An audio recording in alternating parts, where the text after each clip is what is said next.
The U.S. frontier drifted silently at the edge of our solar system. Captain Ethan Moore stood on the bridge, his eyes fixed on the strange object that appeared on their scanners. It was a ship, but not one made by human hands. "Are we getting any response to our hails?" Ethan asked, his voice calm despite the tension in the air. Lisa Grant, the ship's science officer, shook her head. "Nothing, Captain. The ship appears to be powered down except for basic life support. No signs of movement inside." Ethan nodded slowly. Humanity's first encounter with alien technology, and it seemed to be abandoned. "Prepare a boarding party. We need to check this out." An hour later, Ethan led a small team across the void between ships. Lisa followed close behind, along with Security Officer Ryan Phillips and Communications Officer Kelly Martinez. Their magnetic boots clicked against the alien hull as they searched for an entrance. "Over here," Ryan called, pointing to what looked like an airlock. "Structure suggests it's designed for boarding." The team worked carefully, using their tools to interface with the alien technology. Surprisingly, the airlock responded, cycling open with a hiss of escaping air. "Atmosphere is breathable," Lisa reported, checking her scanner. "Gravity systems still functioning. Temperature is lower than our standard, but within tolerable range." They moved inside, flashlights cutting through the dim emergency lighting. The corridors were wide, with high ceilings that suggested the builders were taller than humans. "This place is huge," Kelly whispered, "and empty." The team moved deeper into the ship, documenting everything with their cameras. They found what appeared to be living quarters, a command center, and engineering sections, all abandoned. "Captain, I'm picking up a power signature," Lisa said suddenly. "Something still active in a section below us." They followed Lisa's directions, descending through what seemed to be a maintenance shaft. The lower level was colder, with frost forming on the walls. Emergency lights pulsed slowly, bathing everything in a dull red glow. "This section is isolated from the rest of the ship," Lisa noted. "Separate life support, independent power. Whatever's down here, they wanted to make sure it stayed alive, even if the rest of the ship failed." They reached a sealed door at the end of a long corridor. Strange symbols glowed on its surface. "I think I can translate some of this," Kelly said, studying the symbols. "My linguistics program is finding patterns similar to mathematical sequences. It's a warning." "What kind of warning?" Ethan asked. "Danger, predator, death." Kelly looked up, her face tense. "Something about a Vorax." Ryan readied his weapon. "Captain, maybe we should return to our ship and—" "Look," Lisa interrupted, pointing to a control panel beside the door. "There's a viewing screen." Ethan pressed what appeared to be an activation button. The screen flickered to life, showing the room beyond the door. In the center sat a large transparent container. Inside was something that made everyone's blood run cold. It was massive, at least the size of a small car. Its body was covered in dark scales with a metallic sheen. Multiple limbs were tucked against its body, and what looked like a tail curled around itself. The head was the worst part, elongated, with ridges of bone, and what appeared to be multiple rows of teeth visible, even with its mouth closed. "It's in some kind of stasis," Lisa said, her scientific curiosity overcoming her fear. "The container must be a hibernation chamber." Ethan found another control panel with a flashing display. "There's a data terminal here. Kelly, can you access it?" Kelly worked carefully, connecting their translation device to the alien interface. "I'm getting fragments. This ship was a transport vessel. The creature is called a Vorax. It's described as, oh my God." "What is it?" Ethan asked. "It says the Vorax is a planet killer, an apex predator feared across multiple star systems. This ship was transporting it to a high-security containment facility when something went wrong. The crew abandoned ship, but they couldn't risk releasing the Vorax, so they left it in hibernation." A loud crack echoed through the room. All eyes turned to the containment unit, where a thin line had appeared across the transparent surface. The hibernation chamber is failing, Lisa whispered. The cracks spread slowly, branching like lightning across the container surface. The team backed away from the viewing screen as more cracks spread across the containment unit. We need to leave now, Ryan said, raising his weapon. If that thing gets out. A loud hiss filled the room as the container's seal broke. The lid slowly lifted, releasing a cloud of cold vapor. Everyone froze, watching as the creature inside stirred. Back to the airlock, Ethan ordered quietly. Move slowly. But before they could retreat, the creature's eyes opened. They were large and yellow with vertical pupils that narrowed as they adjusted to the light. The Vorax uncurled itself, rising to its full height. Standing, it was over 7 feet tall, its scaled body rippling with muscle. Ryan aimed his weapon, but Ethan placed a hand on his arm. Wait, he whispered. Don't provoke it. The Vorax tilted its head, looking at them with what seemed like curiosity rather than hunger. It made a low rumbling sound deep in its throat. It's confused, Kelly said suddenly. Everyone turned to look at her. I can feel it somehow. It's not angry. It's scared and hungry. You can sense its emotions. Lisa asked, eyes wide. Kelly nodded slowly. Just impressions. It's like they're broadcasting somehow. The Vorax took a careful step forward, then another. Ryan's finger tensed on the trigger of his weapon. Wait, Jack Franklin, the ship's engineer who had joined them at the last minute, stepped forward. He reached into his pocket and pulled out a ration bar. If it's hungry. Jack, don't. Ethan started, but Jack had already unwrapped the bar and held it out. The Vorax sniffed the air, then approached with surprising grace for its size. It extended a clawed hand and delicately took the food, examining it before putting it in its mouth. It chewed slowly, then made a sound that was almost like a purr. It likes it, Jack said, smiling slightly. This doesn't make sense, Lisa said, consulting her scanner. According to the ship's data, this creature should be tearing us apart. The logs describe it as vicious and uncontrollable. Kelly stepped closer to the Vorax, ignoring Ethan's warning. I don't think it wants to hurt us. I think it might be young. The Vorax made another rumbling sound, lower this time, and Kelly nodded as if in response. You're communicating with it? Ethan asked. Not exactly, but I can sense its basic needs and feelings. It's been alone for a long time. It's never seen anything like us before. The ship suddenly shuddered around them. An alarm began to sound. The power systems are failing, Lisa reported, checking a nearby console. Life support is shutting down sector by sector. We need to get back to our ship, Ethan decided. This vessel could become our tomb if we stay. What about? Jack gestured to the Vorax, which was watching them with those intelligent yellow eyes. Ethan hesitated. First contact protocols were clear. Extreme caution was required with unknown species. Bringing an alien life form aboard their ship, especially one labeled as dangerous, went against every regulation. But leaving it to die didn't sit right with him either. Kelly, can you ask it to follow us? He finally said. Kelly turned to the Vorax and made a gesture toward the door. To everyone's surprise, the creature nodded, a very human-like gesture. Let's go, Ethan ordered. Ryan, you take point. Lisa, bring up the rear. Jack, stay with Kelly and our guest. They moved quickly through the failing alien ship, the Vorax following behind them with surprising obedience. It ducked its head to pass through doorways, careful not to scratch the walls with its claws. When they reached the airlock, another problem presented itself. It can't survive in vacuum, Lisa said, and we don't have a suit that will fit it. Ethan thought quickly. Jack, run back to our ship and bring the emergency pressure tent.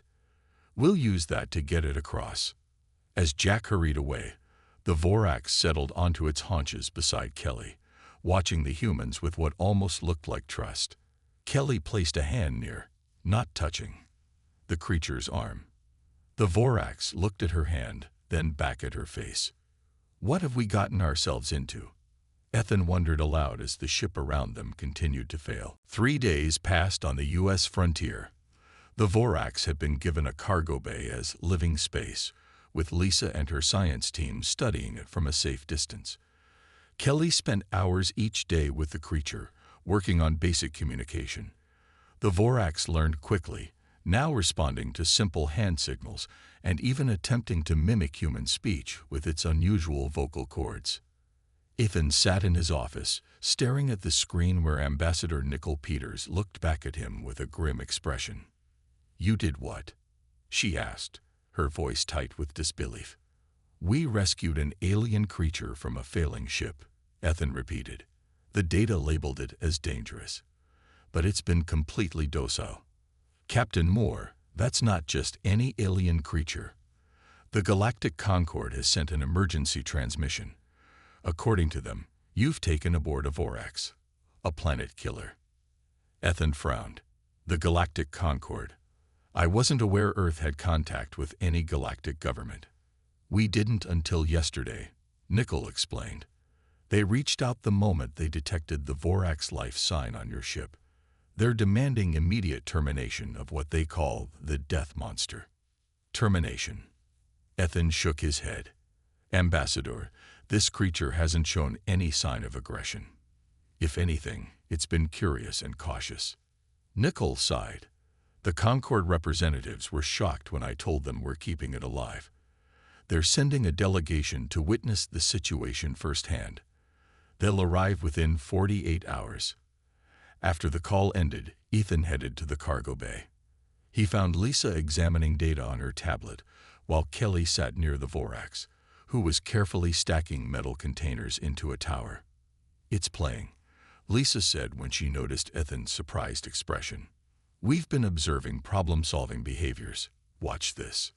Lisa picked up a small tool and placed it inside a clear box with a complex latch. She set the box near the Vorax, who immediately stopped its stacking game and examined the new puzzle. Within minutes, the creature had figured out how to open the latch and retrieve the tool. "Remarkable," Ethan said. "Any progress on determining its age or life cycle?" Lisa nodded excitedly. "Based on cellular samples and growth patterns, we believe this Vorax is young, possibly even an infant or juvenile." "An infant?" Ethan watched as the creature gently handed the tool back to Lisa. "How big do adults get?" "According to the fragmented data we recovered, at least 3 times this size. But here's the interesting part. Dr. Alan Wright has been analyzing its brain structure. He thinks the Vorax might not be naturally aggressive. Their intelligence suggests they could be taught or conditioned to be weapons." Kelly approached them, the Vorax trailing behind her at a respectful distance.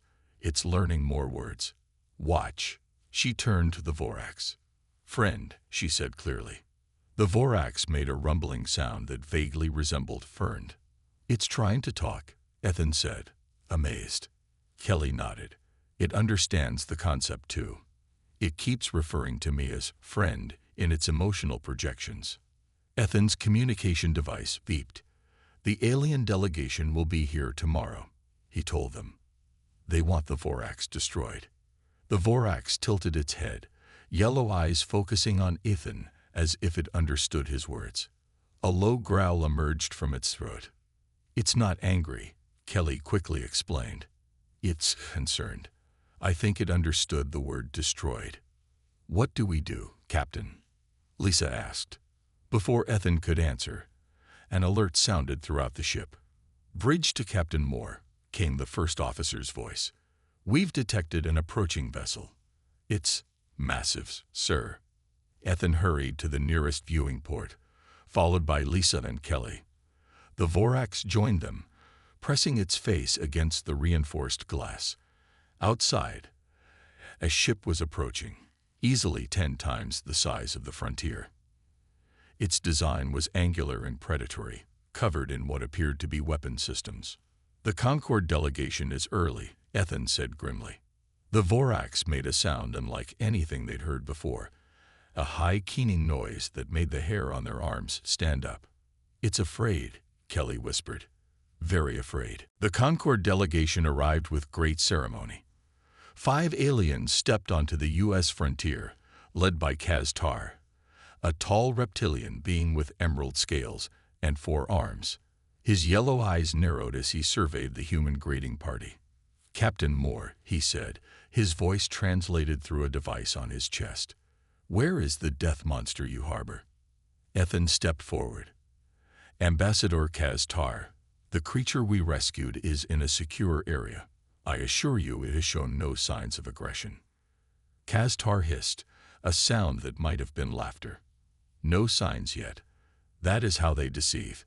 Take us to it immediately." Ethan led the delegation to the cargo bay.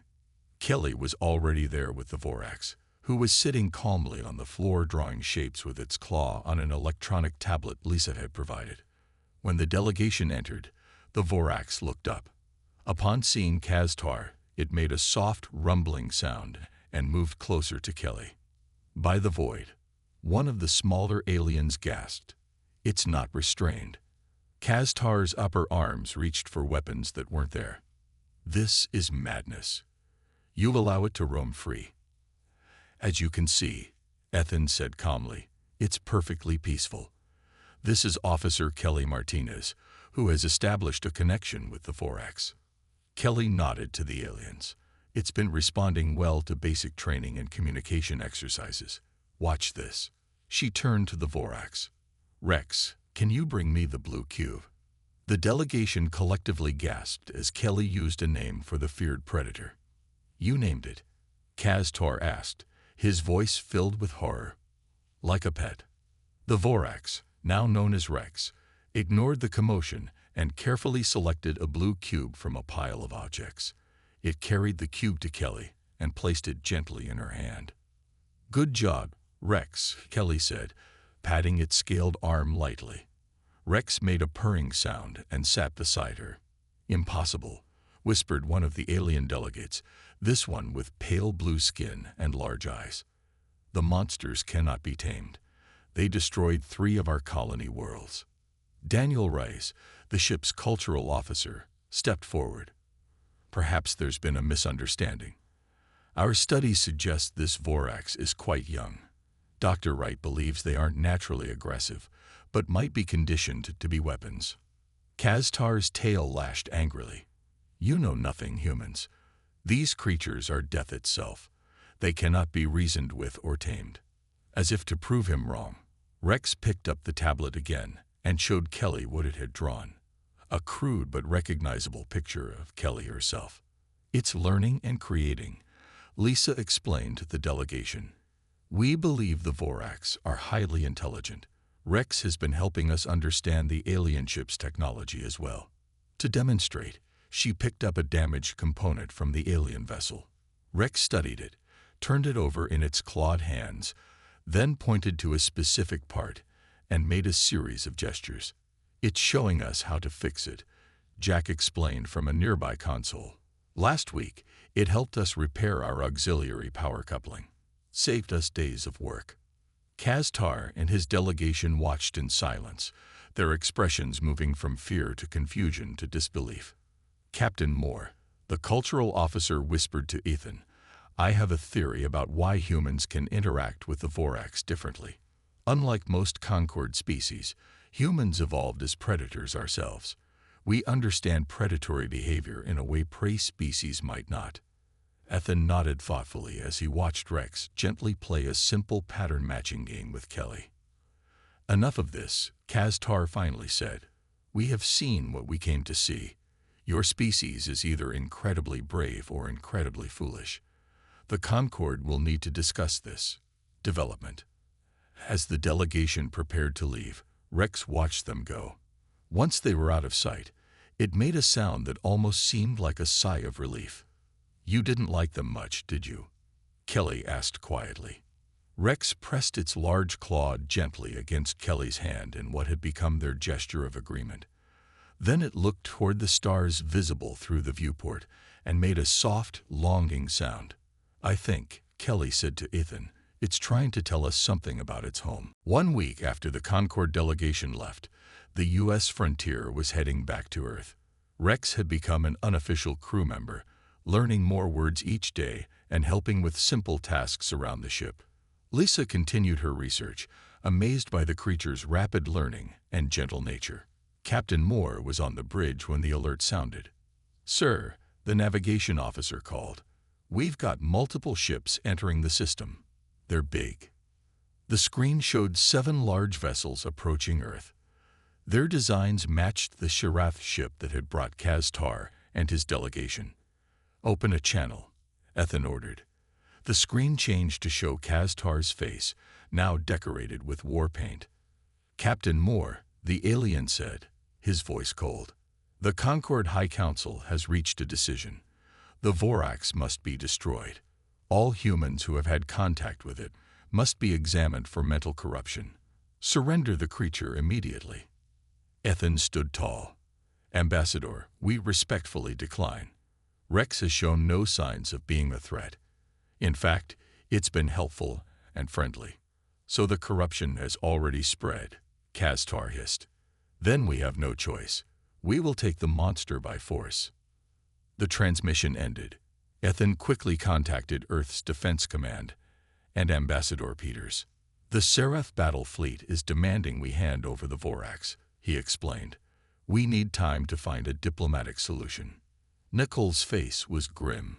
"I'll do what I can, but you need to protect Rex. Take the frontier and hide while I try to negotiate." Ethan gave the order to move the ship away from Earth, toward the outer planets where they could hide among the moons and asteroid fields. In the cargo bay, Kelly found Rex standing at the viewport, making a strange humming sound. When she approached, the creature turned to her with what looked like excitement. "Others," Rex said in its rumbling voice. "Feel others." Kelly's eyes widened. "Other Vorax. You can sense them." Rex nodded, a human gesture it had learned. "Far. Calling." Kelly quickly called Ethan and Lisa to the cargo bay. When they arrived, Rex was drawing on its tablet, a crude map of star systems. "It's trying to show us something," Lisa said, studying the drawing. "These markings might be locations." Rex pointed to one spot on the map and made an urgent sound. "Others. Pain. Help." Ethan studied the map. If Rex can sense other Vorax, maybe they're not as extinct as the Concord claims. Could there be more being held somewhere? Lisa nodded slowly. "It's possible. The Concord seems terrified of the Vorax. Maybe they're keeping some captive or using them somehow. Like weapons," Kelly suggested. "Rex keeps sending me feelings of pain when it talks about the others."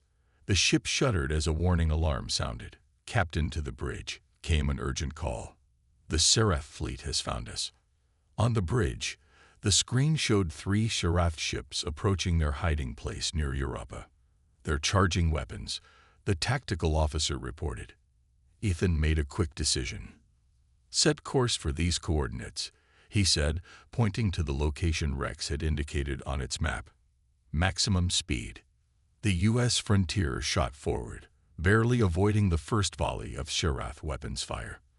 The smaller human ship was faster and more agile than the alien battleships, but the Sharath had more firepower.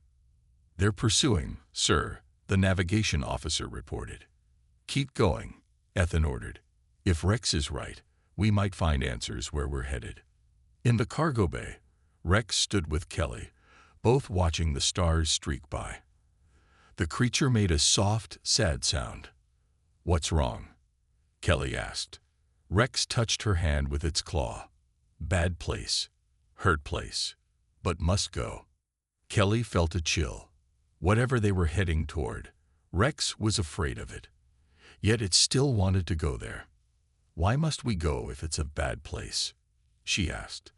Rex's yellow eyes seemed to grow deeper with emotion. "Save others. Family." Kelly reported this to Ethan, who nodded grimly. "We're not just running from the Sharath now," he said quietly. "We're on a rescue mission." 3 days later, the U.S. frontier reached a remote star system far from established space lanes. They had managed to lose the Sharath ships by hiding in a dense nebula, but everyone knew it was only temporary. "We're approaching the coordinates Rex gave us. the navigation officer reported. "There's something there, a space station orbiting the third planet." On the main screen, a large artificial structure came into view. It was built into an asteroid, with minimal external lights and no visible markings. "No response to our hails," Kelly reported from her communication station, "but there are definitely power readings." Ethan turned to Lisa. "What do you make of it?" "It's designed to be overlooked," she said, studying the sensor data. "Perfect camouflage against the asteroid field.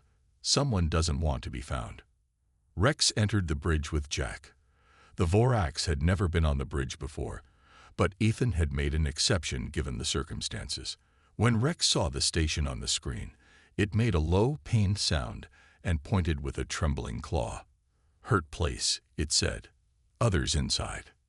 Ethan nodded. "We need to get in there. Prepare a boarding party." An hour later, Ethan led a team across to the station. Rex insisted on coming, despite Kelly's concerns about its safety. The creature seemed both afraid and determined, leading them through the station's dark corridors with strange confidence. "It knows this place," Lisa whispered as they moved deeper into the facility. Rex stopped at a large door and placed its clawed hand against a panel. To everyone's surprise, the door opened. "It has access," Jack said, amazed. "How is that possible?" They entered a vast chamber and froze in horror. Dozens of transparent containers lined the walls, each holding a Vorax. Some were smaller than Rex, others much larger. All had metal devices attached to their heads and spines. "Control implants," Dr. Alan Wright said, examining the nearest container. "Someone is controlling them remotely." Rex moved from container to container, touching each one and making soft, mournful sounds. The Vorax inside seemed to respond, their eyes following Rex's movements. Lisa found a computer terminal and linked her translator device to it. "I'm getting access to their files," she said. "This is incredible." "What is it?" Ethan asked. "The Vorax aren't natural apex predators," Lisa explained, her eyes wide as she read. "They were engineered as weapons by an ancient civilization. The Concord, or at least some faction within it, found them and has been using controlled Vorax as threats to maintain political power. The Sharath keep them scared," Rex said suddenly, surprising everyone with its longest sentence yet. "Use us to control. Make us hurt others." Jack examined one of the control implants. "I think I can disable these," he said. "The technology isn't that different from some of our neural interfaces." "Do it," Ethan ordered. "Lisa, download everything you can from their database." As Jack worked on freeing the captive Vorax, Dr. Wright studied Rex closely. "I think I understand now," he said. "Rex wasn't violent because it escaped before they could implant it. The Vorax aren't naturally aggressive. They're being forced." The first container opened with a hiss. The larger Vorax inside stepped out slowly, removing the now deactivated implant from its head. It looked at Rex, then at the humans, making a series of complex sounds. "They're communicating," Kelly said, focusing on the emotional impressions she could sense. "The adult is grateful." One by one, Jack and his team freed the captive Vorax. Each one seemed confused at first, then relieved as they removed their implants. They gathered around Rex, touching claws in what seemed like a greeting ritual. Lisa continued downloading data. "Captain, you need to see this," she called. "These logs show the Sharath have been attacking their own colonies with controlled Vorax, then blaming it on wild monsters to keep other species afraid and dependent on their protection. A protection racket on a galactic scale," Ethan said grimly. Suddenly, alarms blared throughout the station.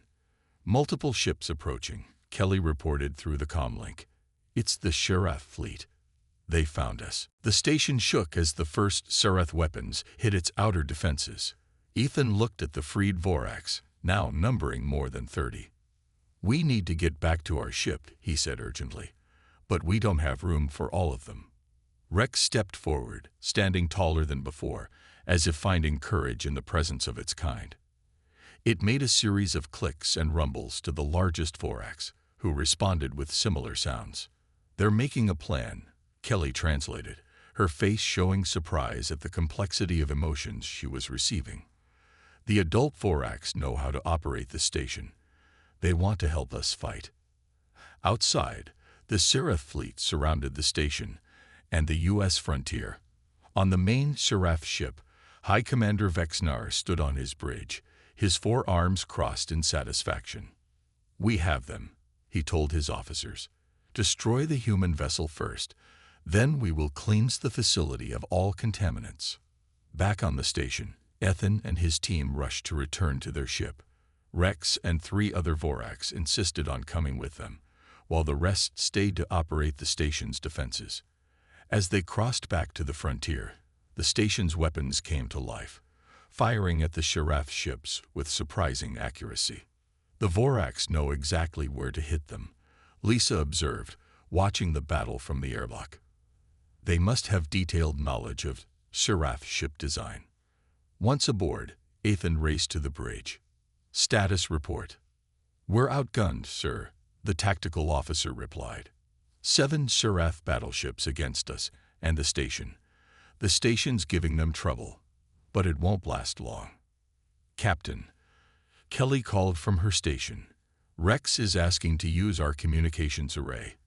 It says it can send a message that might help." Ethan hesitated only briefly. "Do it." Rex stepped up to Kelly's console. With surprising dexterity, its clawed fingers worked the controls. A signal began broadcasting from the frontier on all frequencies, not words, but a complex pattern of sounds and light pulses. "What is that?" Ethan asked. "A Vorax peace signal," Kelly explained, her eyes closed as she interpreted the emotional impressions. "It's telling their story, how they were created as weapons but want peace, how humans help them instead of fearing them." On the main screen, they watched as the Seraph ships continued their attack. A section of the station exploded, venting atmosphere into space. "It's not working," Jack said grimly. Then something unexpected happened. 3 of the Seraph ships stopped firing, their weapons powered down as they moved away from the battle. "Sir," the communications officer called, "we're receiving transmissions from other ships entering the system. They're Concord vessels, but not Seraph." The screen showed more than a dozen ships approaching rapidly. They were diverse in design, representing various species from the Galactic Concord. "They received Rex's message," Kelly said, amazed. "Other species in the Concord are questioning the Seraph narrative." A new face appeared on their communications screen, a being with 4 eyes and blue-patterned skin. "U.S. Frontier, this is Council Member Zorin of the Palaxian Confederation. We have been monitoring your transmissions. The evidence you've uncovered about Seraph manipulation of the Vorax is disturbing. We offer our protection while the Concord investigates these claims." High Commander Vexnard's ship moved to the center of the standoff, still aiming weapons at both the station and the frontier. "Traitors," Vexnar broadcast to all ships. "The Vorax are death itself. The humans have been mentally corrupted. We must destroy them all before the infection spreads." Rex stepped forward, looking directly at the Seraph commander on the screen. With Kelly's help, it began to speak, its voice translated through the ship's systems. "We are not monsters," Rex said clearly. "You made us weapons. Humans showed us choice." The freed Vorax on the station joined in the demonstration. Instead of attacking, they created a synchronized pattern of lights across the station's exterior, a beautiful, complex display visible to all ships. It was not a threat display but a message of peace and intelligence that no one could misinterpret. "Look at what they're doing," Council Member Zorin said, wonder in his voice. "No mindless killers could create something so coordinated, so deliberate." The standoff continued as more Concord ships arrived, surrounding the Seraph fleet. 6 months passed since the standoff in that distant star system. The truth about the Vorax spread quickly through the Galactic Concord. Many species broke away from Seraph influence when they learned how they had been manipulated through fear for generations. Captain Ethan Moore stood in a large conference room on Earth, watching as Ambassador Nicol Peters addressed the newly formed Concord Assembly. Representatives from 12 alien species sat around a circular table, with humans included as the newest members.